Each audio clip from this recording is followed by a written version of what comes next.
Hello, నేను మీ CS రావు.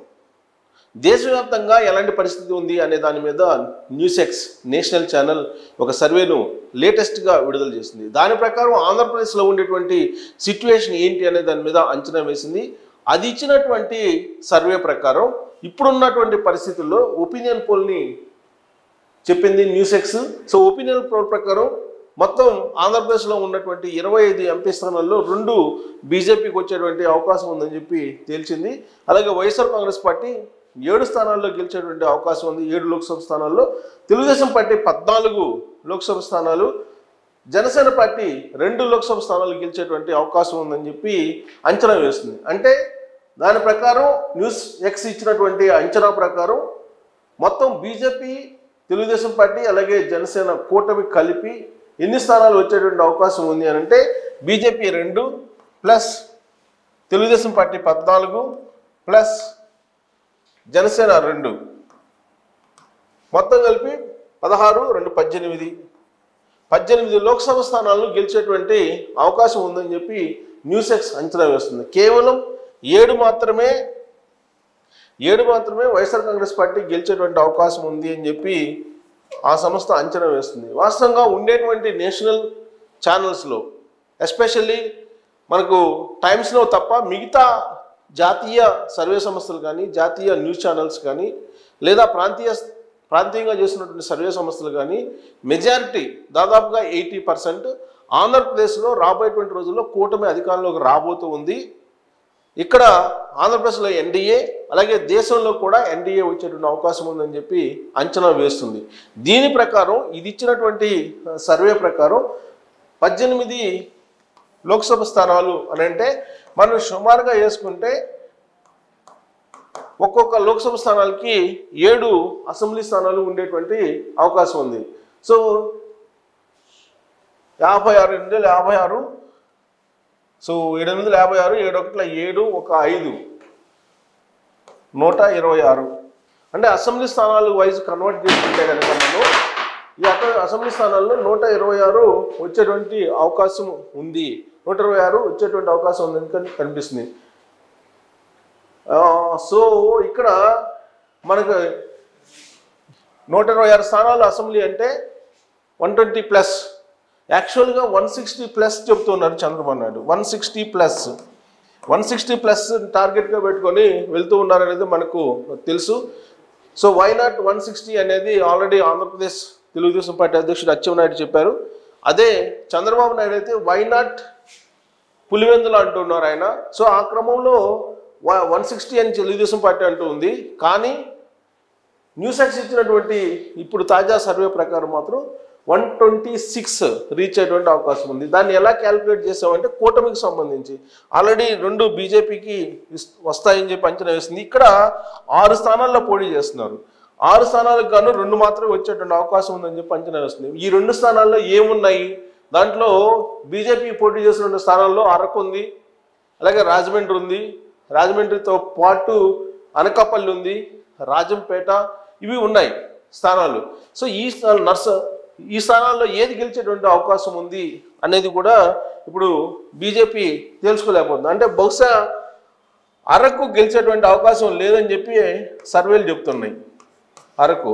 ఇక రాజమండ్రి వచ్చేసి గెలిచేటువంటి అవకాశం ఉంది పురంధరేశ్వరి ఇక్కడి నుంచి అని చెప్పి అంచనా వేస్తూ ఉన్నారు. ఇక్కడ అనకాపల్లి కొద్దిగా ఛాన్స్ ఉన్నాయని అంటున్నారు సీఎం రమేష్.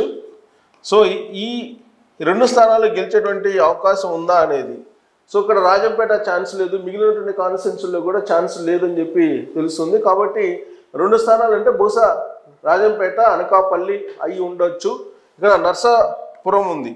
నర్సాపురం వచ్చేసి ఇప్పటి వరకు కూడా దీంట్లో ఇంకా ఫైనల్ కాలేదు అభ్యర్థిని. అక్కడ శ్రీనివాస్ వర్మను ఉంచారు. కానీ శ్రీనివాస్ వర్మ బలహీనమైనటువంటి క్యాండిడేట్ కాబట్టి శ్రీనివాస్ వర్మ ప్లేస్లో 22వ తారీఖున రఘురామకృష్ణరాజు నామినేషన్ వేసేటువంటి అవకాశం ఉందని చెప్పి కూడా ఒక ప్రచారం జరుగుతుంది.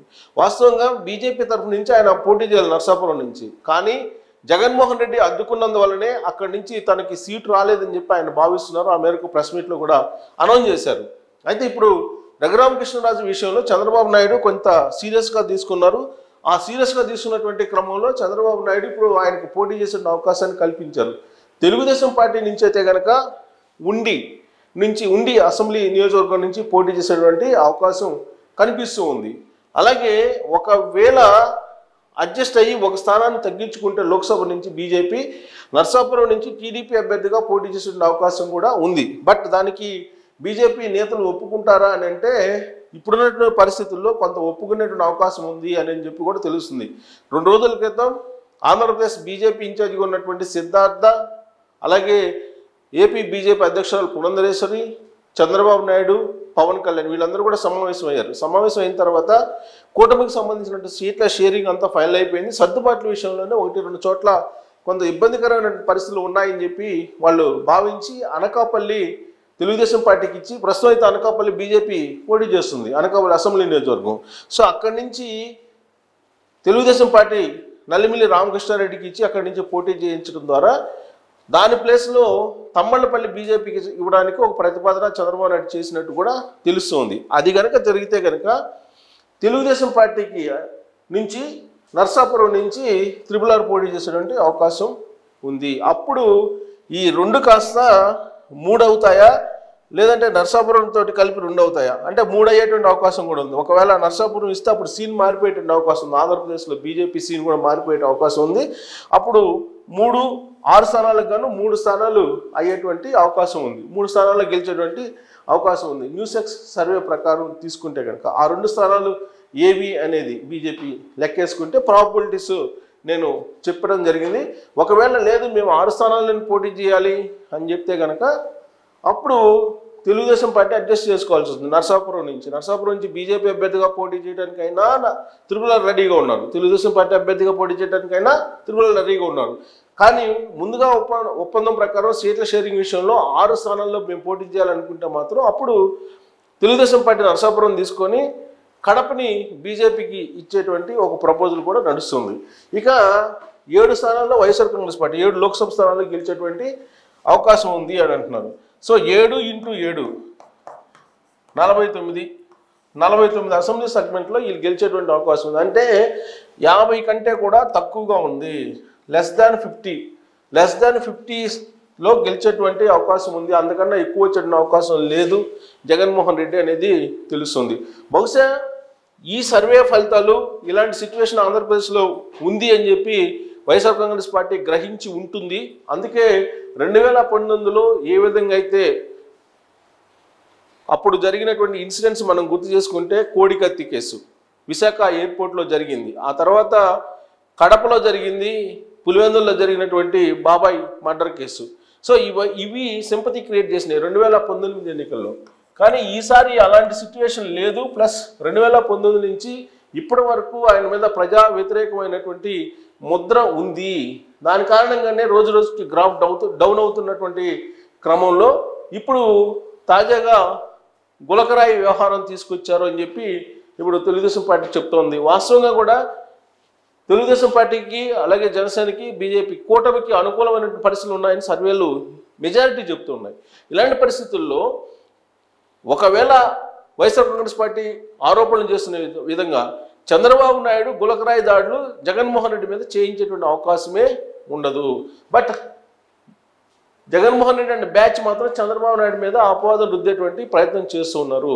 ఇలాంటి పరిస్థితుల్లో ఈ సర్వే వచ్చింది, న్యూసెక్స్ సర్వే. ఈ న్యూసెక్స్ సర్వేని కనుక చూస్తే ఎట్టి పరిస్థితుల్లో కూడా రాబోయేటువంటి ఎన్నికల్లో ఆంధ్రప్రదేశ్లో కూటమి అధికారంలో రాబోతుంది అని చెప్పి తెలుస్తుంది. సో 14 అంటే మొత్తం కలిపి పోటీ చేస్తున్నటువంటి స్థానాలు కనుక మనం తీసుకుంటే 2 జనసేన వచ్చేసి 2 పోటీ చేస్తుంది, 1 కాకినాడ, 2 వచ్చేసి మచిలీపట్నం. 2 చోట్ల కూడా గెలిచేటువంటి అవకాశం ఉందని చెప్పి అంచనా వేస్తుంది. సో పవన్ కళ్యాణ్ చెప్పేది కూడా అదే, ఎన్ని స్థానాల్లో నుంచి పోటీ చేయడం కాదు, తీసుకున్నటువంటి స్థానాల్లో ఎన్ని గెలిచేటువంటి అవకాశం ఉంది అనేది మనకి ముఖ్యమని చెప్పి జన సైనికులకు చెప్తూ ఉంటారు. అందుకే 2 లోక్సభ స్థానాల్లో పోటీ చేసి 2 గెలిచేటువంటి అవకాశం ఉందని చెప్పి ఇప్పుడు న్యూసెక్స్ చెప్తూ ఉంది. కాకినాడ నుంచి ఉదయ్ శ్రీనివాస్, మచిలీపట్నం నుంచి బాలశౌరి ఇద్దరు కూడా గెలిచేటువంటి అవకాశం ఉందని చెప్పి న్యూసెక్స్ అంచనా వేస్తూ ఉంది. ఇక మిగిలినటువంటి స్థానాల్లో 14 తెలుగుదేశం పార్టీ గెలిచేటువంటి అవకాశం ఉంది. సో కాబట్టి ఇప్పుడు పోటీ చేస్తున్నటువంటి స్థానాల్లో ఇక్కడ మొత్తం 14 గెలిచేటువంటి అవకాశం ఉంది. టోటల్గా 17లో 14. సో 14 గెలిచేటువంటి అవకాశం ఉంది అని చెప్పి తెలుస్తూ ఉంది. సో బీజేపీ 6+2 8 చోట్ల జనసేన అలాగే బీజేపీ పోటీ చేస్తుంది. సో 8 చోట్ల పోటీ చేస్తుంది. ఈ రెండు కలిపి జనసేన ఎన్ని చోట్ల పోటీ చేస్తే అన్ని చోట్ల గెలుస్తుంది. లాస్ట్ పోయేది ఏమైనా ఉందంటే బీజేపీ పోటీ చేస్తున్నటువంటి స్థానాలే. సో వాటిల్లో వైఎస్ఆర్ కాంగ్రెస్ పార్టీ కలిసి వచ్చేటువంటి అవకాశం ఉంది. సో అక్కడే బీజేపీ పోటీ చేసేటువంటి స్థానాల్లోనే జగన్మోహన్ రెడ్డి పాగా వేసేటువంటి అవకాశం ఉంది. తెలుగుదేశం పార్టీ అలాగే జనసేన రెండు పోటీ చేసేటువంటి స్థానాల్లో ఏమాత్రం వైఎస్ఆర్ కాంగ్రెస్ పార్టీకి అవకాశం లేదు. అలాగే జనసేన తెలుగుదేశం పార్టీ గెలిచేటువంటి స్థానాలు కూడా ఎక్కువగా ఉన్నాయి. సో 17లో పోటీ చేస్తున్నటువంటి తెలుగుదేశం పార్టీ 14 చోట్ల గెలవబోతుందంటే బహుశా ఓడిపోయేటువంటి స్థానాల్లో ఏమున్నాయి అనేది కనుక ఒక్కసారి మనం అంచనా వేసుకుంటే వాటిలో మరి ఓడిపోయేటువంటి స్థానాలు బలహీనమైనటువంటి స్థానాలు కొన్ని కనిపిస్తున్నాయి అంటున్నారు. వాటిలో కడప ఒకటి, కడప ఉంటే ఉండవచ్చు. కడపతో పాటు మిగిలినటువంటి స్థానాలు ఒంగోలు కొంత టైట్ ఉంది అంటున్నారు. ఒంగోలు కొంచెం టైట్ ఉంది కానీ గెలిచేటువంటి అవకాశం ఉంది అంటున్నారు ఒంగోలు. సో వీటితో పాటు ఇంకా మిగతా అంటే విజయవాడ కానీ ఇవన్నీ కూడా నల్లేరు మీద నడకలాగా గెలిచేటువంటి అవకాశం ఉంది తెలుగుదేశం పార్టీ అంటుంది. టోటల్గా తీసుకుంటే 14 స్థానాల్లో గెలిచేటువంటి అవకాశం ఉంది. సో ఇక్కడ బాపట్ల బహుశా నేను అనుకోవడం బాపట్ల కూడా వీక్గా ఉంది సర్వేల్లో. వాళ్ళు చెప్పినటువంటి దాని ప్రకారం ఈ 3 ఉంటే ఉండొచ్చు. సో మొత్తం 17లో పోటీ చేస్తుంది.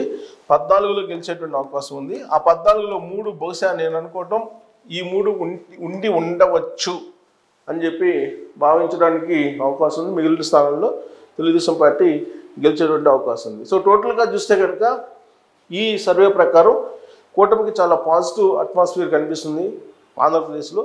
రాబోయేటువంటి రోజుల్లో ఆంధ్రప్రదేశ్లో ఖచ్చితంగా కూటమి పాగా వేయబోతుంది. 7 లోక్సభ స్థానాలతోటి వైఎస్ఆర్ కాంగ్రెస్ పార్టీ పరిమితం అయ్యే అవకాశాలు కనిపిస్తున్నాయి. దీంట్లో కూడా ఇప్పుడు పబ్లిక్ కనుక 3 గమనిస్తే కూటమికే రాబోయేటువంటి రోజుల్లో ఇంకా పాజిటివ్ వచ్చేటువంటి అవకాశం ఉంది. బీజేపీ కనుక యాక్టివ్ అయ్యి బీజేపీ కనుక కూటమికి సపోర్ట్ చేస్తే ఫుల్ ఫ్లెడ్జ్డ్గా ఇంకా కూడా తగ్గేటువంటి అవకాశం ఉంది వైఎస్ఆర్ కాంగ్రెస్ పార్టీకి అనేటువంటి ఒపీనియన్ కూడా ఇప్పుడు వినిపిస్తుంది. మొత్తం మీద ఢిల్లీ నుంచి వచ్చినటువంటి సర్వే ప్రకారం ఢిల్లీ వేస్తున్నటువంటి అంచనా ప్రకారం ఢిల్లీకి సంబంధించిన నేషనల్ ఛానల్ వేస్తున్నటువంటి అంచనా ప్రకారం మొత్తం 25లో 2 BJP, 7 YSR Congress party, 14 TDP, 2 Janasena party గెలుచుకునేటువంటి అవకాశం ఉంది. దీని ప్రకారం స్ట్రైక్ రేట్ ఎక్కువగా జనసేనకు ఉందని చెప్పి చెప్పచ్చు. స్ట్రైక్ రేట్ అంటే 2 స్థానాలు పోటీ చేస్తుంది, 2 గెలిచేటువంటి అవకాశం ఉంది. సో ఆ స్ట్రైక్ రేట్ కోసమే జనసేనని పవన్ కళ్యాణ్ కూడా తుల్లించి వెయిట్ చేస్తున్నారు. ఇప్పుడు అది నెరవేరే అవకాశం ఉందని చెప్పి న్యూస్.ఎక్స్ ఇచ్చినటువంటి ఒపీనియన్ పోల్ ద్వారా మనకు అర్థమవుతుంది. ఆ అంచనాలు చూసిన తర్వాత జనసేన ఏదైతే అనుకున్నారో అది నెరవేరే అవకాశం ఉంది. చంద్రబాబు నాయుడు బహుశా 14 నుంచి 15కి వచ్చేటువంటి అవకాశం ఉంది. అంటే ఒంగోలు కొంచెం కష్టపడితే గెలిచేటువంటి అవకాశం ఉంది. సో కాబట్టి 17కి 15 గెలిచేటువంటి అవకాశం ఉంది. ఇక్కడ బీజేపీకి కొంచెం ఎఫర్ట్ పెడితే బీజేపీ కనుక సపోర్ట్ చేస్తే ఇది కూడా మరొక 2 స్థానాలను పెంచుకునేటువంటి అవకాశం ఉంది. అంటే 2+1 3. సో ఇంకా 3 స్థానాలను ఇది కోల్పోయేటువంటి అవకాశం కూడా లేకపోలేదండి. ఇది గ్రౌండ్ లెవెల్లో ఉన్నటువంటి ఇన్ఫర్మేషన్. అంటే 4కి జగన్మోహన్ రెడ్డి పరిమితం అయ్యేటువంటి ఛాన్సెస్ కూడా లేకపోలేదు అనేది ఈ సర్వేని బేస్ చేసుకొని రాబోయేటువంటి రోజుల్లో పబ్లిక్ మూడ్ని పాజిటివ్గా ఉంది కాబట్టి వైఎస్ఆర్ కాంగ్రెస్ పార్టీకి మరింత నెగిటివ్ అయితే కనుక అప్పుడు 4 స్థానాలకి ఫైనల్గా జగన్మోహన్ రెడ్డి లోక్సభ స్థానాలకు పరిమితం అయ్యేటువంటి అవకాశం కనిపిస్తుంది. అంటే 4 అంటే దీన్ని కనుక మనం అసెంబ్లీ నియోజకవర్గాలు కన్వర్ట్ చేసుకుంటే 28 అసెంబ్లీ నియోజకవర్గాలు సుమారుగా అంటే 30 అలా ఉండేటువంటి ఛాన్సెస్ ఉన్నాయి. బట్ ఇప్పుడు మనం ఈ యాస్టీస్గా మనం కనుక ఈ న్యూసెక్స్ ఎగ్జిట్ పోల్ని కనుక అబ్జర్వ్ చేస్తే ఇది టోటల్ సినారియో. సో దీన్ని బేస్ చేసుకొని సో న్యూసెక్స్ యొక్క జెన్యూనిటీ ఎంత, న్యూసెక్స్ చెప్పింది ఎంతవరకు నమ్మొచ్చు అనేది మీరు కూడా డిసైడ్ చేసుకోవచ్చు. ఇది లేటెస్ట్గా తాజాగా ఇచ్చినటువంటి ఒపీనియన్ పోల్. ఇక తెలంగాణకు వస్తే తెలంగాణలో పరిస్థితి ఏంటి, ప్రస్తుతం ఉన్నటువంటి పరిస్థితుల్లో తెలంగాణలో పబ్లిక్ మూడ్ ఎలా ఉందని చెప్పి కూడా న్యూసెక్స్ ఒక అంచనా వేసింది. దాని ప్రకారం కాంగ్రెస్ పార్టీ 8 స్థానాల్లో గెలిచేటువంటి అవకాశం ఉంది, బీజేపీ 5 స్థానాలు, బీఆర్ఎస్ 3 స్థానాల్లో గెలిచేటువంటి అవకాశం ఉందని చెప్పి అంచనా వేస్తుంది. ఎంఐఎం యథాతథంగా 1 స్థానం నుంచి గెలిచేటువంటి అవకాశం ఉందని చెప్పి అంచనా వేస్తుంది. వాస్తవంగా 3 అనేది బీఆర్ఎస్ పార్టీకి చాలా పెద్ద సంఖ్య అని చెప్పి అనుకోవచ్చు. ఎందుకంటే ఇటీవల కాలంలో వచ్చినటువంటి సర్వేల ప్రకారం అసలు రావు కేసీఆర్కి 0 అనేటువంటి ఒక ఒపీనియన్ ఉండేది. కానీ ఇప్పుడు మారినటువంటి సిచ్యువేషన్లో కవిత అరెస్ట్ కావడం, కవిత అరెస్ట్ అయిన కారణంగా కొంత సింపతి వచ్చింది అనేటువంటి ఒపీనియన్ తోటి ఉన్నారు. అలాగే 100 రోజుల రేవంత్ రెడ్డి పరిపాలన ఒకటి, ఈ కలిసి వచ్చేటువంటి అవకాశాలు అందుకే 3 కనిపిస్తూ ఉన్నాయి. బట్ ఈ 3 చివరి వరకు ఉంటాయా ఉండవు అనేది ఒకటి. సో ఎంఐఎం 1 అనేది యాజ్ యూజువల్గా ఎంఐఎంకి వచ్చేటువంటి అవకాశం. కానీ ఈసారి అక్కడ మాధవి లత పోటీ చేస్తున్నారు. సో పోటీ చేస్తున్నారు, ఆవిడ చాలా ప్రయత్నాలు చేస్తున్నారు. కాకపోతే కొంచెం డోస్ ఎక్కువైంది ఆమె ప్రచారంలో, ఆమె కొంచెం ఓవర్ యాక్షన్ చేస్తున్నారు అనేటువంటి ఒపీనియన్ పబ్లిక్లోకి వెళ్ళిపోయింది. అందుకే ఎంఐఎం మరోసారి ఆ 1 స్థానంలో గెలిచేటువంటి అవకాశం ఉందని చెప్పి కూడా అంచనా వేస్తుంది న్యూసెక్స్. ఇంకా బీజేపీ యాక్చువల్గా ప్రజెంట్ 4 ఉన్నాయి ఎంపీలు, 1 స్థానం పెరిగేటువంటి అవకాశం ఉంది, 5 అయ్యేటువంటి అవకాశం ఉందని చెప్పి అంచనా వేస్తుంది న్యూసెక్స్. ఇక కాంగ్రెస్ పార్టీ 3 నుంచి 8 గెలుచుకునే అవకాశం ఉంది. సో 8 లోక్సభ స్థానాల్లో గెలిచే అవకాశం ఉంది. కానీ కాంగ్రెస్ పార్టీ 2 డిజిట్స్ కావాలని కోరుకుంటుంది. రేవంత్ రెడ్డి కూడా అలాంటి లక్ష్యాన్ని పెట్టుకున్నారు.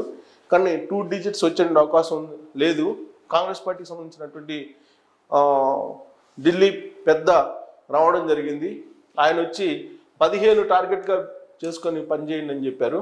బట్ 8 మాత్రమే వస్తాయి అనేటువంటి ఒక అంచనా న్యూసెక్స్ వేసింది. సో రాబోయేటువంటి రోజుల్లో వీళ్ళ యొక్క అంచనాలు తెలంగాణ నిజమవుతాయా? నిజమైతే మళ్ళీ కేసీఆర్ 3 కనుక సాధించగలిగితే మళ్ళీ ఆ పార్టీని బతికించుకోవచ్చు అనేటువంటి ఒపీనియన్ రావడానికి అవకాశం ఉంది. బట్ ఆ 3 కూడా వస్తాయా అని అంటే చూడాలి, వస్తాయా రావా అనేది. బట్ న్యూసెక్స్ మాత్రం వేసినటువంటి అంచనా ఇది. 17లో మొత్తం 8 కాంగ్రెస్కి, 5 బీజేపీకి, 3 బీఆర్ఎస్కి, ఎంఐఎంకి 1 వస్తాయని చెప్పి అంచనా వేస్తుంది. ఇది తెలుగు రాష్ట్రాల్లో as of now public mood NewsX చెప్పినటువంటి విధంగా ఇలా ఉంది. ఒకవేళ దీంట్లో మీ ఒపీనియన్ ఉంటే కనుక తెలియజేయచ్చు. Thank you very much.